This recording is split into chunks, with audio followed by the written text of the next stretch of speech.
Hey guys, today I'll be telling you about the first and second year practical. So as soon as you enter your first year, the major subject is anatomy, where you get to see all the bones and all the visceras as well. Of course, you get to see the cadaver and all the internal organs as well. This is a shot of the World Anatomy Day that we had in our college.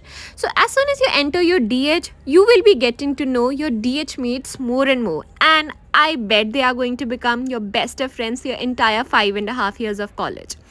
Also we have the physio lectures. Physio lab में आपको बहुत सारे experiments कराए जाते हैं and biochemistry lab में urine analysis is the major thing. We have second years pharmacology subject way we get to know about the injections, cannulas, the ADRs, the route of administration and we get to practise them on dummies. ये जो भी आप hand देख रहे हैं ये किसी real इंसान का हैंड नहीं है. These are all dummies that we get to practice on. जितने भी कैन्यूलास होते हैं उनके कैन्यूलास मुझे इससे लगता था कि एक ही टाइप का होता है, बट नहीं, these are of different types and all these are not dead bodies, these are actually just dummies. and अब एक नया curriculum introduce हुआ है which is the CAL lab. पहले आपने सुना होगा कि frogs and rabbits पर experiments होते हैं, but अब ऐसा नहीं होता. We can study the effect of drugs by just using these online modes. Isn't it just superb?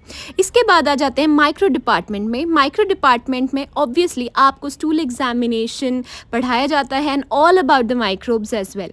आपने सुना ही होगा about gram positive, gram negative. अब आपको बताना होता है कि जो ऑर्गेनिज्म आपको मिला है दैट इज ग्राम पॉजिटिव और negative by doing the gram staining as well as the ZN staining.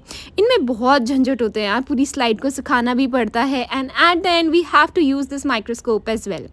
And ये होता है एक हैंगिंग ड्रॉप एक्सपेरिमेंट. इससे you can check about the motility of the organism that you are having. इसके बाद यार viva ready तो होना ही पड़ता है. The next subject is pathology. First year में आपको पेरिफेरल स्मीयर बनाना पड़ता है but with your own blood.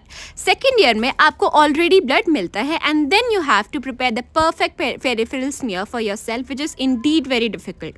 Also you get to do this blood grouping जिसमें आपको एंटी सीरा डालते हैं, हम इसके ऊपर ब्लड डालते हैं एंड अगर एक ग्लूटिनेशन reaction that is clumping type का कुछ हो जाए तो उससे आप पता कर सकते हैं.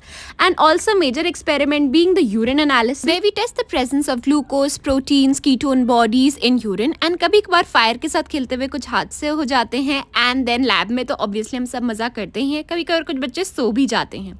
म्यूजियम में these are all the specimens that we get to see about the spleen and what all not, diabetic foot, ये renal cell carcinoma. Majorly pathology में आपको neoplasia that is tumour, cancer conditions के बारे में पढ़ाया जाता है.